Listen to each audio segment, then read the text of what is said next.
Good afternoon, everyone, and welcome to this next session in the Work-Life Webinars series of webinars, all about the value of values. My name is Dr. Richard MacKinnon. I'm the founder and the managing director of WorkLifePsych, and I'll be taking you through this session this afternoon. A few pieces of housekeeping before we go any further. First of all, the session is being recorded, and I'm going to make that recording available afterwards on our YouTube channel. So if you'd like to revisit it, re-experience it, share it with people in your network, you can do that quite easily via YouTube. And you can find our channel at worklifepsych.com/YouTube. And I'll finish up the session with a few pointers on other resources that you can use, including the channel. We do have a few more webinars already scheduled in this series. We're going to go right through to the end of 2020. And if you don't see something on the list that is of interest to you, or you've got some great ideas for topics that we could cover off, by all means, get in touch with us on Twitter at WorkLifePsych. We'd love to hear your ideas and hopefully build them into the webinar series. As we go through this afternoon's session, I'd like it to be as interactive as you're comfortable with. So by all means, drop your comments or your questions into the webinar chat box. I'll be keeping an eye on that, and I'll do my very best to respond to it quickly and accurately as soon as I spot that. So the value of values. Let's get started on this topic. First of all, I'd like you to have a little think to yourself as to why this topic was particularly of interest to you. I do see some familiar names on the participants list, and it's really nice to see you coming back again. Thank you. I also see some names I don't recognize. So think for a moment what it is about the topic of values that particularly interests you, and what it is that you'd really like to know about values. And as we go through, if that's being answered, all for the good. And if not, that's a great reminder to ask me some questions. A little bit about me, if you haven't attended one of our sessions before, that's me in the photo. I'm a chartered psychologist, chartered scientist, and I spend about 50% of my time working as a coaching psychologist, one-on-one with individuals. The rest of the time is spent designing and running training programs and development programs, broadly focused on three high-level topics: helping people with their well-being, helping people with their productivity, and helping people with their general effectiveness at work. And I use the word effectiveness rather than describing soft skills, which I don't think is a very helpful term at all. And actually, where we start in the coaching conversation, a lot of the time is on the topic of values.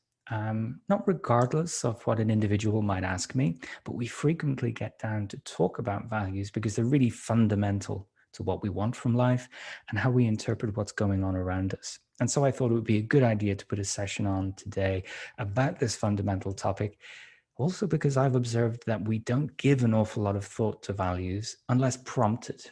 So I'm going to suggest that you take some time after this session to consider your own values and the extent to which you're putting them into practice, which is the second really important question.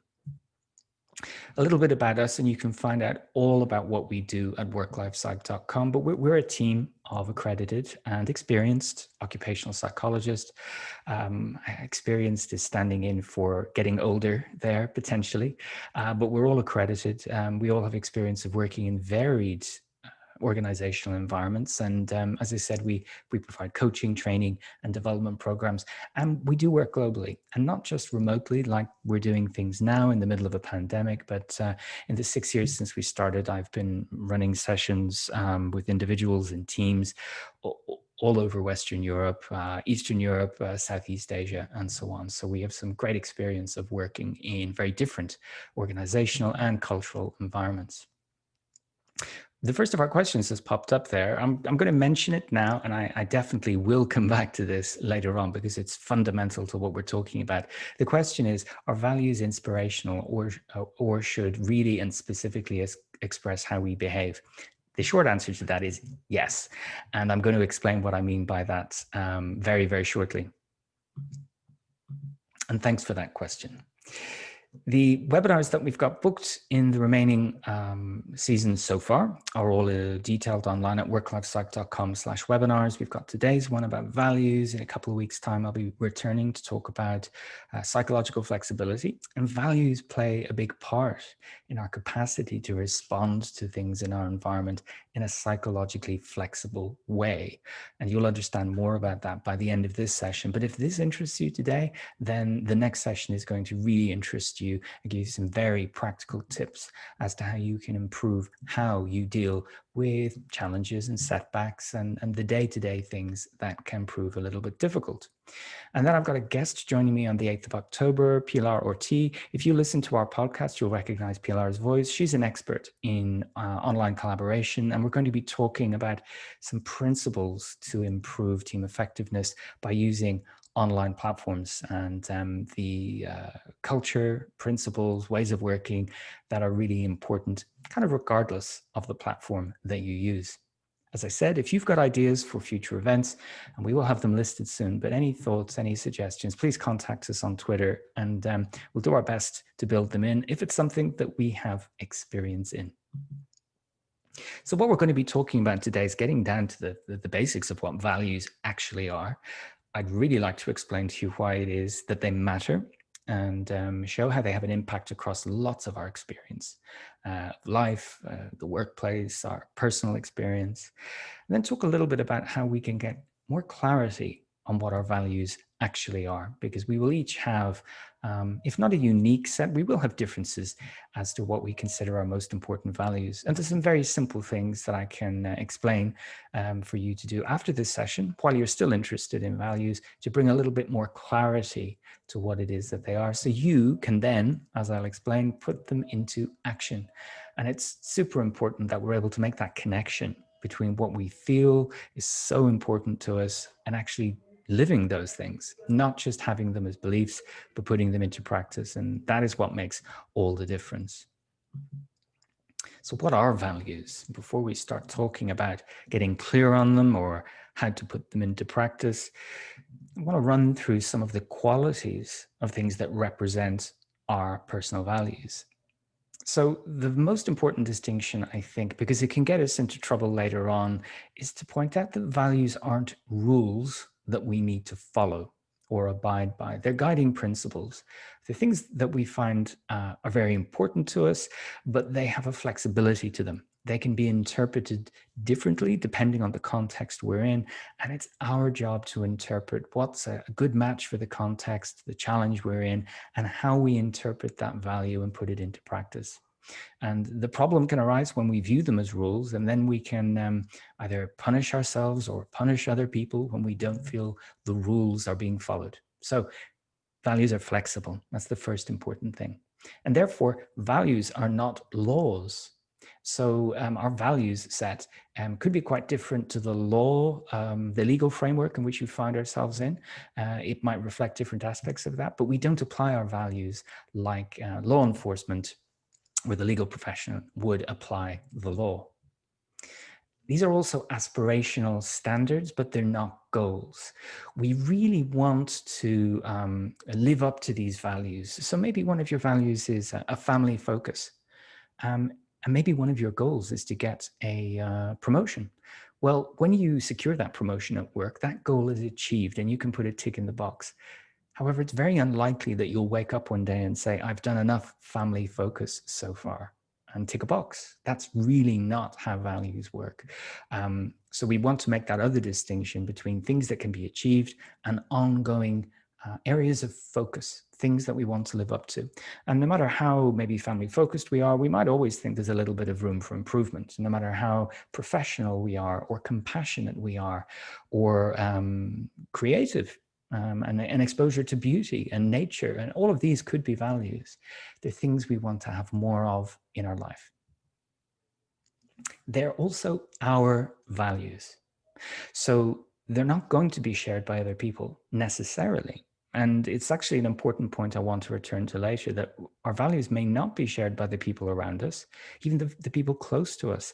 That itself is not problematic, and that itself is not going to automatically lead to tension or conflict.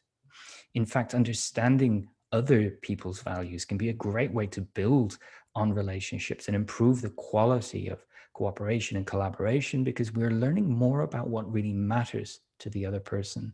And that helps us better understand their behavior, and we're less likely to make assumptions. So one thing to consider is how you can understand more about your own values, but also learn about other people's values. And therefore, because they're not shared and they're not rules, we should not inflict our values on other people.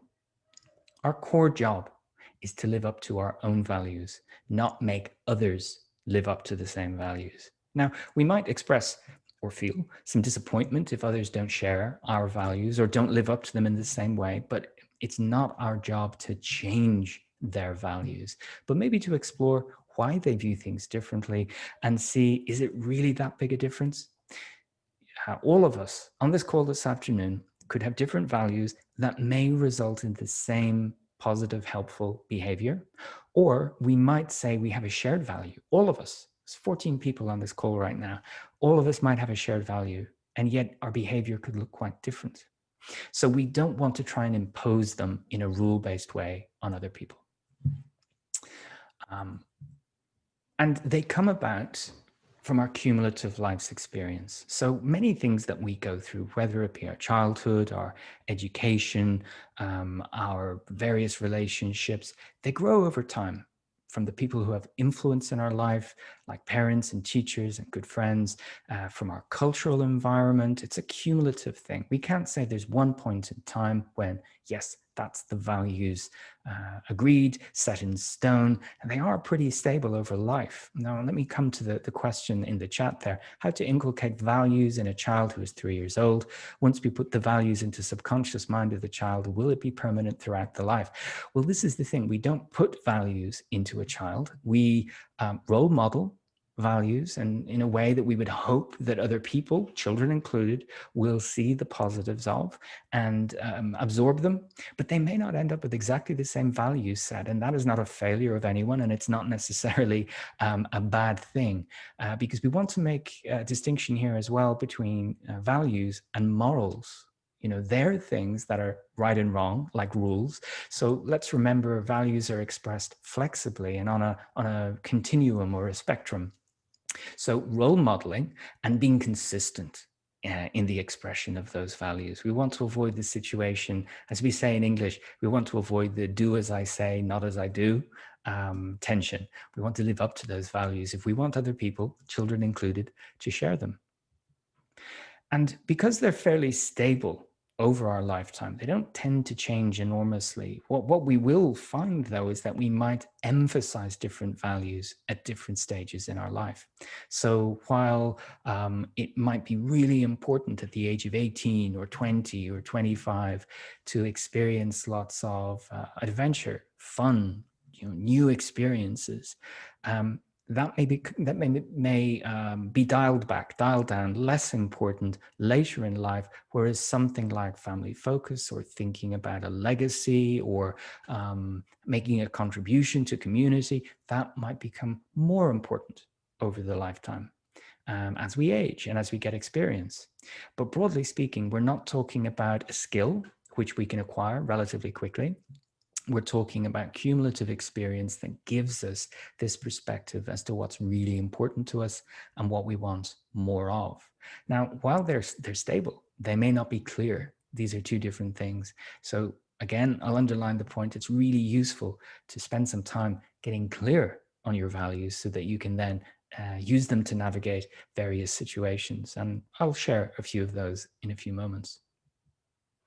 A way of thinking about values that I like to share that's really quite simple is it's a summary of me at my best. If I'm putting my values into practice regularly, I'm living up to those expectations I have. I'm experiencing all of what I really want in life. I'm taking steps in the direction of those things. So that isn't just enjoyable or fulfilling. It's actually good for me because from what we know about the research into psychological flexibility, when we're actively putting values into action, when we're pursuing our goals in a way that is aligned to our values, it's good for us. It improves our satisfaction at work. It improves our productivity. It improves our well-being. So it's not just a nice to have. It's a really important thing to get clear on. So that's a nice lead in, even if I do say so myself, a nice lead into why do they matter? Another question popping up in the chat. Though our values are stable, sometimes when we see others doing wrong things or against our values, we get shaken up. How to make sure that we are not shaken up and disturbed by our values, how to strengthen our values. So this is the point. This is one of the ways that we can understand what's really important to us. If our values are threatened by either a situation we find ourselves in or by other people's behavior. And we need to remember that that's their choice. It's their ownership. It's their control. This comes down to, I might suggest, an issue of control. We're not going to end up in a good place if we try to control other people's behavior and their beliefs and their values and their thoughts. Our job is to focus on our own. So we might feel that we don't like how someone is behaving, and it might underline for us a sense of discomfort, but that discomfort is a great way of understanding what's important to you. It might not be nice to experience, but it underlines, hey, the way they're behaving, I don't like, because that's how I don't want to be. Now I know I really want to be this way. And it might be down to something like being honest and transparent, or being generous, or being reliable, qualities that we would hope for and we don't see. It's just a really good way of reminding ourselves and better understanding why these things are important to us. Now, in the coaching context, I regularly have conversations with people who've maybe conflated those things. They've mixed them up a little bit, and they've taken values to be rules that need to be applied to them and to others. And that's what leads people into some very uncomfortable and unhappy situations where they're most definitely not being their best, but they've lost that connection with the flexibility of values. So if they're principles, then it's ongoing work for us to think of ways to put them into practice. There's ongoing work and reflection for us to consider the best way to live those values and the best way to put them into practice in a way that's relevant to what's going on in our lives. So they matter for a number of reasons. This is in no way a finite list, and I'm sure you've already thought of some ways that they could matter to you as an individual. But broadly speaking, when we're clear on our values, it helps us figure out what matters, what's really important to us. It helps us have a good relationship with what's going on in our minds, dealing with the content that shows up inside. Clarity of values helps us navigate choices from day to day, all the way through to major life junctions where we have to make an important choice that could have serious consequences. Values are what to draw upon there. And really usefully, when we're clear on our values, we can put them into practice to help us persist through challenges, to keep going through difficult periods, because they're so solid, they're so continuous, and they're so fundamental. It's a really useful reflection as we go through something difficult.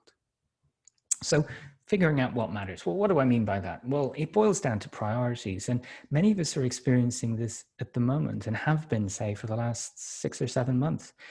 During a difficult period, like a global pandemic, many people have realized what really matters to them, either because of the serious nature of the situation or because something has been taken away from them, like the freedom to see certain people, the freedom to spend time with their family, the freedom to socialize, to exercise, to eat in a restaurant, whatever those things were that were taken away. Maybe it was something to do with their workplace identity. Maybe it was something to do with their employment status. Unfortunately, many people have lost their jobs. But during a difficult situation, difficult context, it really helps us get clear on what matters to us. So if we're clear on our values and we know, hey, this matters to me, it then allows us to say, and all this other stuff, it doesn't matter as much. It's not as important to me. And so need I get upset about it? Is that in my best interest to spend time and energy getting upset about it when I don't really think it's that important? So it gives us a really good insight into our priorities. The second is this relationship with our mind. And here we're delving into the area of psychological flexibility, which is all about, in part, developing an effective relationship with the thoughts and emotions that show up inside. So if we think, and this is a metaphor I use a lot in coaching and training, if we think of our minds as being a thinking engine, not my metaphor, but if we think of it as a thinking engine, it's constantly creating stuff and it's giving it to us. Constant thoughts, constant images, constant memories, predictions, all of that stuff. We can easily get caught up in that stuff to the detriment of taking helpful action in the outside world. So we get caught up in our own minds, not in the helpful planning or reflecting mode, but getting caught up with thoughts and emotions that we don't want to experience, and we treat them as literal truths. So what could we use instead of these flash in the pan emotions or these passing thoughts? Well, actually, if we're clear on our values, we know the kind of person that we want to be. And we know, therefore, that we are not our thoughts. We can have any kind of thoughts. It doesn't really matter. It's what we do that matters. And our behavior is therefore guided by our values. And so we're less likely to get caught up and act upon fleeting thoughts or flashing emotions, but instead be guided by the values, which are a much better indicator of what to do than an emotion. And I'm sure we can all identify with examples of where we've used our emotions to make a decision and we felt less than happy with the result after the emotion had passed. Now, navigating choices, this could be really all about the major decisions like taking a job, not taking a job, accepting that promotion, not accepting it. But it could also be the day-to-day choices that we face, like what we're going to eat and drink and what kind of exercise we're going to get. If we're able to tap into our values and be clear on the kind of person we want to be, then when faced with a choice and when we're putting our values into practice on a regular basis, we're being that person. And so the choices come easier. The decision comes easier. We're presented with choices like an unhealthy meal versus a healthy meal. Well, instead of really focusing on how good it's going to feel to eat the unhealthy but tasty thing, we're clear that that's not the kind of person we want to be because we've been acting on our values around health and well-being for some time. And so we're not that kind of person. We're the kind of person who will pick the healthy option. But of course, when we're presented with the bigger choices in life, we're at the junction of something really important, then rather than going with those thoughts that might stem from any number of cognitive biases, of thinking errors, tapping into the values allows us, it gives us a bit more to work with to help us make that decision. It might not be easy, it might not be comfortable, but that's not the point. If we're fixed on avoiding discomfort, then we're not going to get very far.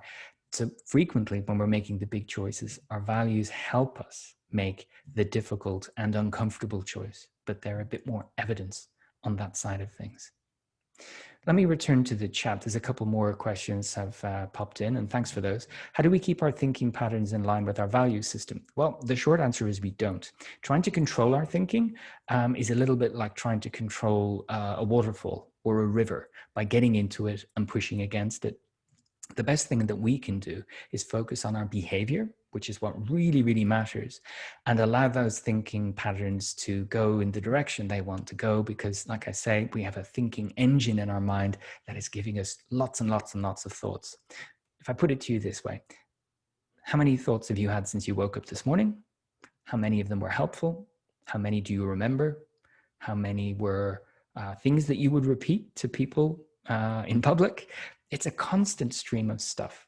So rather than trying to keep thoughts in line with values, we keep behavior in line with values. And that's much easier, a much better use of our energy, and it's going to get us to where we want to be. And those thoughts that are not in line with our values are kind of inconsequential. And that sounds a little bit tough to hear, but we are not our thoughts.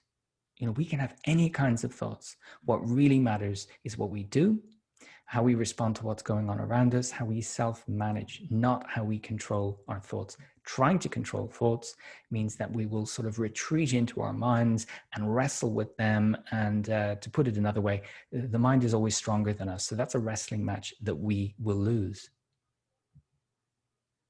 And finally, we've got this topic of persisting through challenges, another way that we can leverage our values. the image I use, and anyone who's been to any of my workshops or listened to the podcast will know that I go on a lot about psychological discomfort, because it's something that can really knock us off the path we want to go on. Psychological discomfort is simply any of the psychological states we don't want to experience. It could be loneliness, it could be pressure, it could be fear of failure, it could be boredom, it could be anxiety. There are so many ways that we can feel uncomfortable. But if we're clear on our values, then we're really clear on what matters. And then we can emphasize the values-based action rather than emphasizing ways of avoiding discomfort. Because as soon as our focus is on avoiding or minimizing discomfort, then we're kind of taking a few steps off the path that we hoped to go towards our goals, for example. And so I use the image of the swamp. If your goal, whatever that might be, getting through the day, getting a promotion, buying a new home, improving your relationship, whatever it is, it's on the far side of that swamp.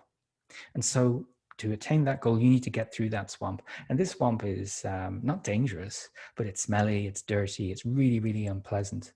This represents the psychological discomfort that comes with anything that's meaningful.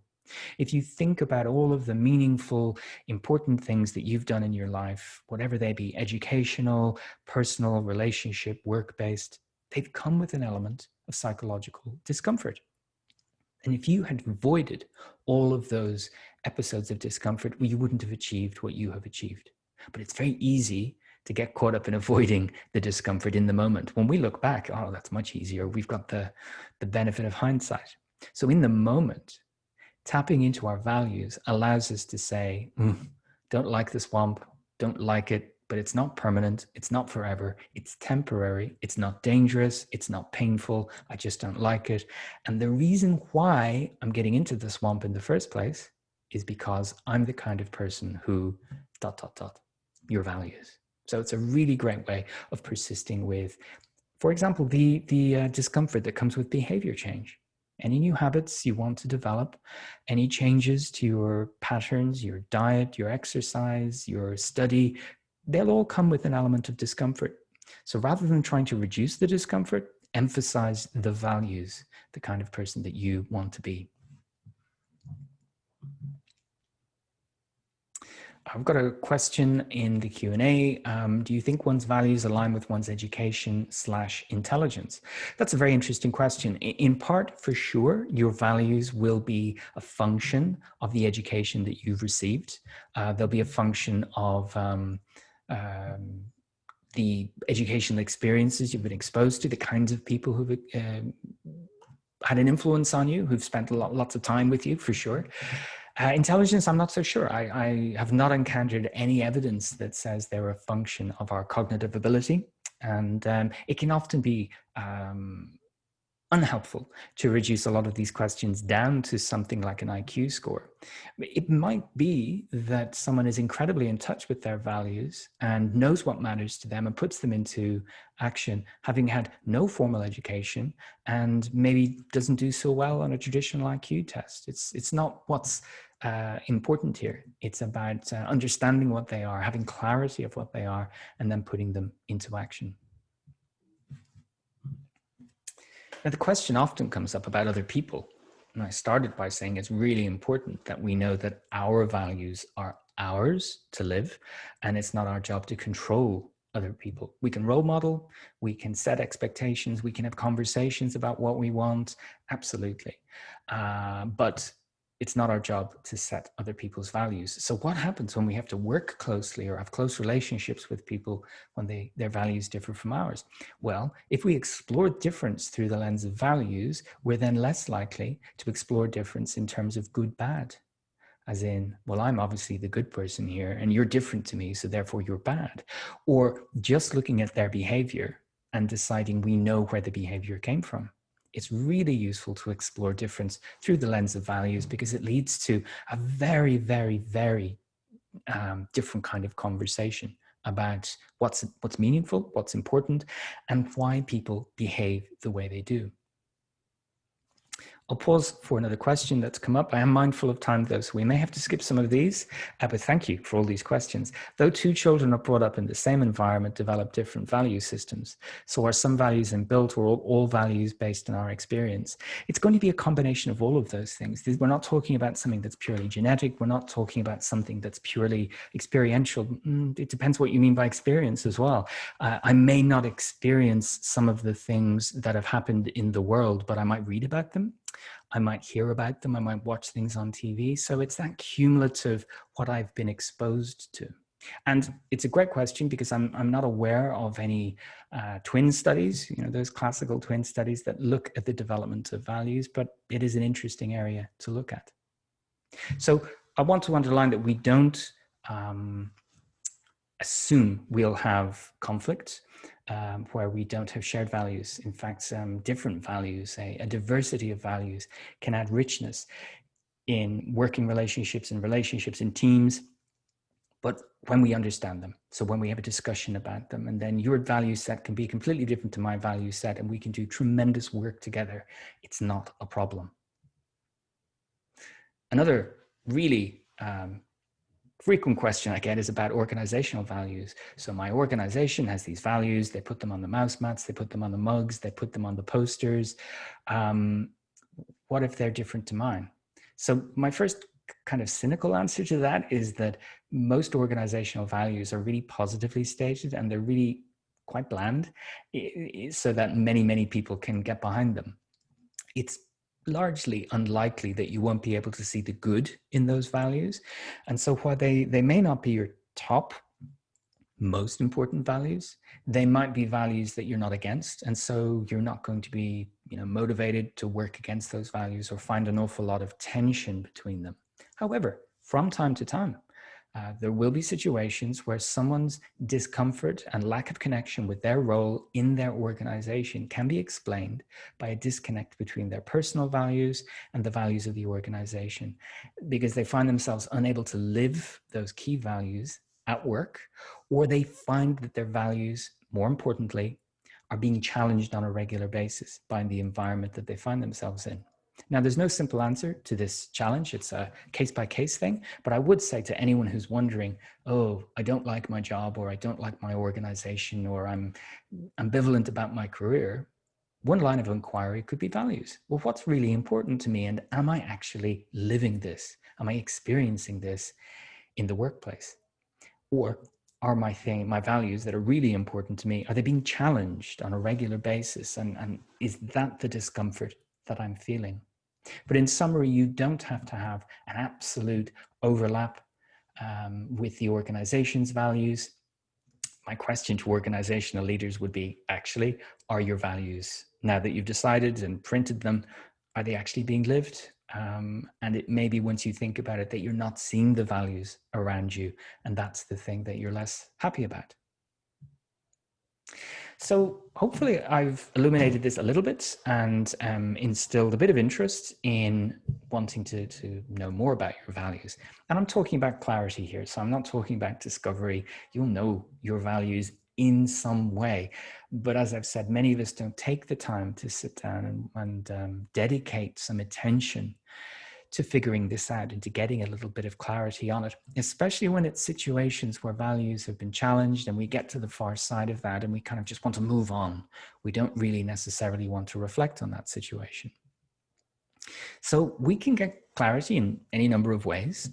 One particular thing I'll outline for you in detail, and you can take that exercise away and see what it does for you.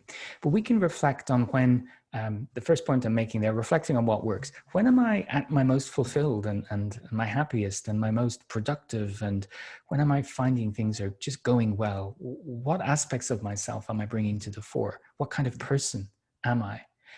And that's a really, really nice way of exploring the bits that are super important to you, the experiences and the qualities, what's working well for you. Of course, we can also get clarity on values by reflecting on difficult life experiences. I talked about COVID-19, the pandemic. That's unfortunately one way that many of us have found out what matters to us. But there can be other things like job loss or relationship challenges or marital breakdown even, or illness. these tough life experiences bring into sharp relief what's important to us. But of course, we don't want to have difficult experience after experience in order to just get clear on our values. So proactive exploration is what I would describe some exercises that you might undertake. And I want to spend a couple of minutes now just explaining one that I use a lot. It's used a lot in career coaching. It's used a lot to explore the concept of psychological flexibility. And it's something that I train people in when I'm training them to be coaches. The My Perfect Day exercise is basically as simple as that. You take the time and a pen and some paper, and you write down what your perfect day would be from the moment you wake up to the moment you close your eyes. And largely this is to do with work. So it will involve a day at work, however long that day is.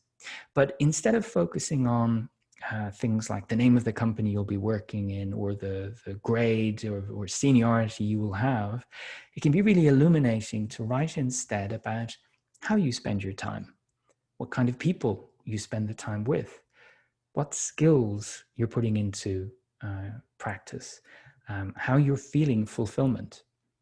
What is it about that day when you look back on that day that makes it a perfect day? And this kind of reflection is really useful, one, to get it out of your head and onto the page so you can look at it and consider how you can get more of that in your life. But it's also not a goal-setting exercise, so you can really go wild here, because it's about identifying principles and themes, not targets that you're going to achieve. So you might say, well, my ideal day at work would involve me waking up on the French Riviera and walking to work and running a large team of people. And okay, well, if that's not likely to happen in the next couple of years, what can you take from that? Well, one of the things is about being able to walk to work. Maybe I could see if I could do a bit of that. And now I'm clear that I really want to lead a team. Now I can look for opportunities to develop those team leadership skills. Maybe I'll never end up living on the French Riviera, working in company X, but I've identified a couple of things that are important to me, and I know why they're important to me. And one of the little tricks with this exercise is actually to write it in the present tense. So instead of your perfect day being sometime in the future, you talk about it as if it's today. I wake at 6 a.m. I walk to the office. I have a meeting with my team. I. And the place that work holds in that day can give you a good indication as to the place that you want it to have it in your life, whether it be hours, location, seniority, whether it be responsibility, or something completely different to what you're doing today.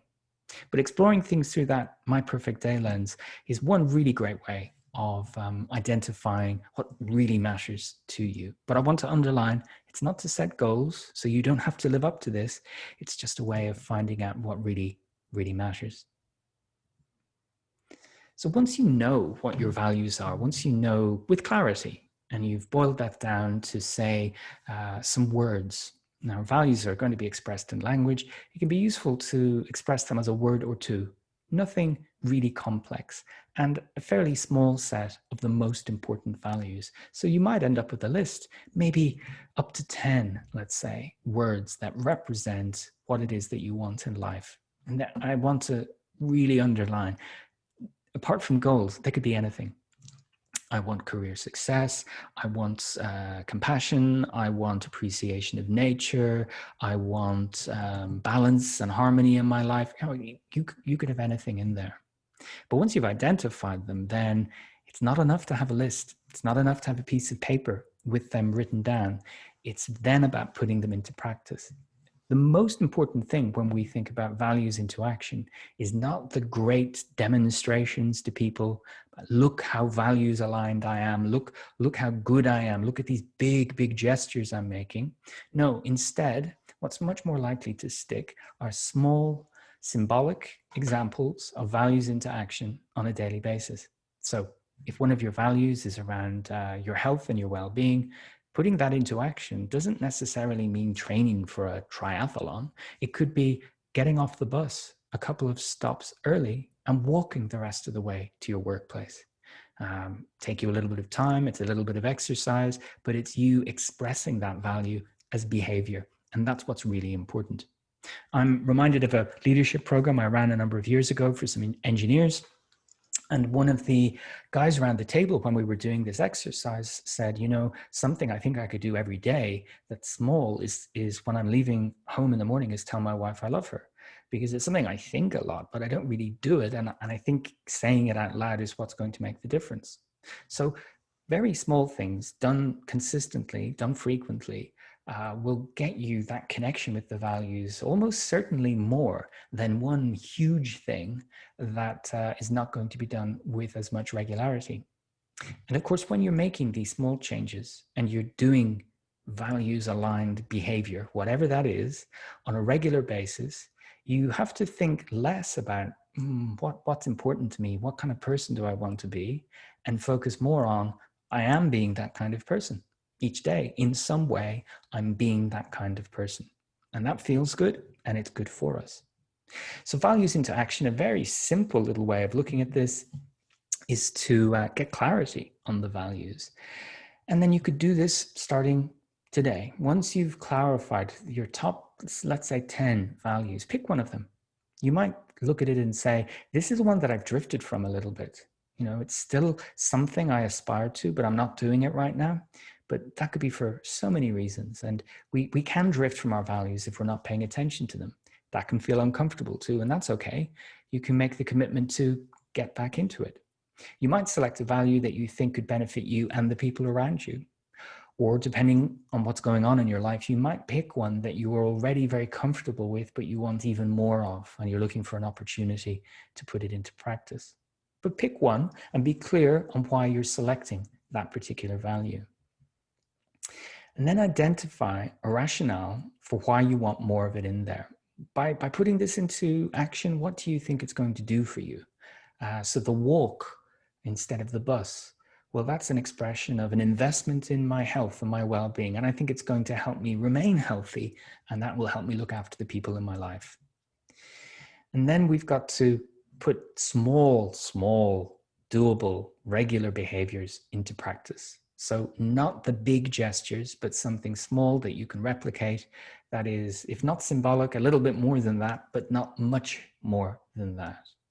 And you're putting it into practice on a daily basis. So something you can continue to do.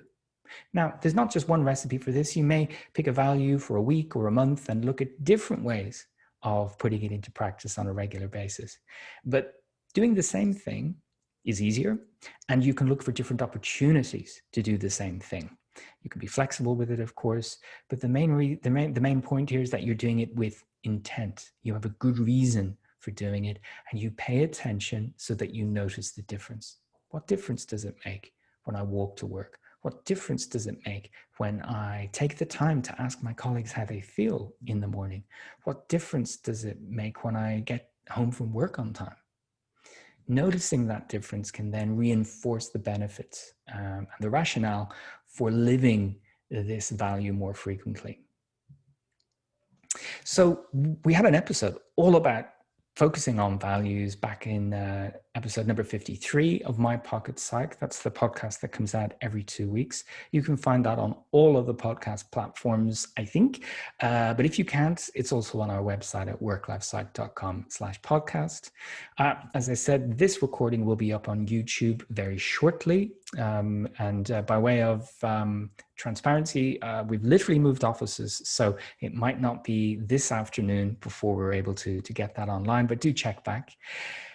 And if you want to do something that's really going to be useful to you for the foreseeable future, take some time to write down what matters to you, clarify those values, make that list. Don't put it off. It needn't take very long at all, but start it.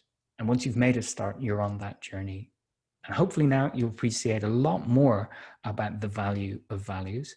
We have a little bit more time before our session is over. So I'd invite any other questions, anything you haven't asked so far, or anything you'd like me to clarify.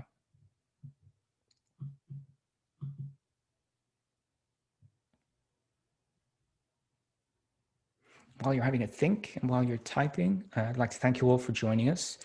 Do go back to the webinars page to see if there are any topics you're interested in that you'd like to sign up for. We will be adding new sessions to the agenda over the next few weeks, and we'd love to hear your suggestions for other things that we could cover off.